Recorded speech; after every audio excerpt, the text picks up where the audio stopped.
আমরা আজকে সাংবাদিক সম্মেলন করছি। এই জাজিরা কোম্পানির যে মালিক মালয়েশিয়া, সে হচ্ছে আজম সাহেব। তার পক্ষে কেরানীগঞ্জ মডেল থানায় একটি অভিযোগ দায়ের করেছেন আজিজুল হক। তার পক্ষে আমি বয়ান করছি।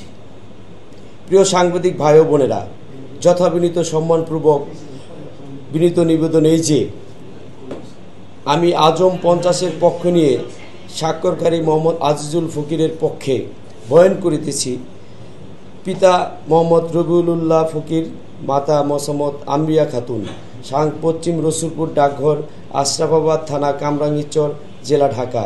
সংবাদ সম্মেলনে জানাইতেছি যে আমার চাচা আজম মালয়েশিয়া প্রবাসী। তার মালয়েশিয়া ব্যবসা প্রতিষ্ঠান রয়েছে 25 বছর যাবৎ। উক্ত ব্যবসা প্রতিষ্ঠান থেকে চাকরিরত অবস্থায় মোহাম্মদ সোহাগ 30, পিতা আব্দুল সাত্তার শেখ, মাতা মোসাম্মদ জয়নব বেগম, সাং কালিন্দি খেলার মাঠ, কেরানীগঞ্জ মডেল, জেলা ঢাকা।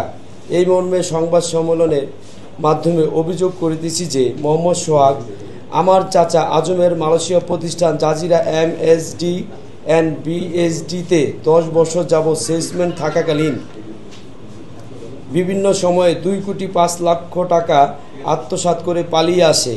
পরবর্তীতে সময়ে সালিশ ব্যবস্থার মাধ্যম দিয়ে উক্ত টাকা থেকে সোহাগের আম্মা 32 লক্ষ টাকা পরিশোধ করেন। ব্যাংকের মাধ্যমে 22 লক্ষ টাকা আর 10 লক্ষ টাকা সে ক্যাশ দিয়েছে। 32 লক্ষ টাকা সে আমাদের দিয়েছে। সোহাগের আম্মা নিজেই স্বীকার করেন এবং আমিও স্বীকার করি যে 32 লাখ টাকা পেয়েছি। এরপরে টাকা না দিতে অস্বীকৃতি জানালে আমরা যখন এলাকাবাসীর মাধ্যমে টাকা উদ্ধারের চাপ সৃষ্টি করি, ঠিক তখনই সোহাগের পরিবার আমার চাচা সহ আমার পরিবারের সকলের নামে উল্টো বিভিন্ন মিডিয়ায় অপপ্রচার চালায়। সম্প্রতি কেরানীগঞ্জ মডেল থানায় মিথ্যা একটি মামলাও দায়ের করেন অপহরণ।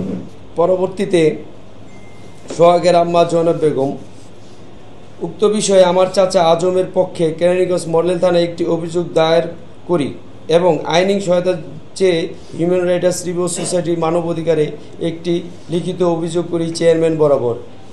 এবং মালয়েশিয়া সংশ্লিষ্ট থানায় 3টি মামলা রয়েছে এবং ব্যাংক স্টেটমেন্ট, একাধিক অনলাইন মিডিয়ায় নিউজ প্রকাশিত কবি সংযুক্ত। প্রিয় সাংবাদিক ভাইরা, আপনারা জাতির দর্পণ, আপনাদের কাছে আমার দাবি উক্ত ঘটনার রহস্য উদ্ঘাটন করে ইলেকট্রিক মিডিয়া সহ পত্র পত্রিকায় নিউজের প্রকাশের অনুরোধ রইল। এবং এই অর্থ আত্মসাতের ফলে আমার চাচার পরিবার আজ চরম দুর্দশার মধ্য দিয়ে দিন কাটাচ্ছে। এই অর্থ আমার চাচার পরিবারের একমাত্র অবলম্বন ছিল। আমরা অবিলম্বে এই ঘটনার সুষ্ঠু তদন্ত এবং আত্মসৎকারীকে আইনের আওতায় এনে দৃষ্টান্তমূলক শাস্তির দাবি করছি।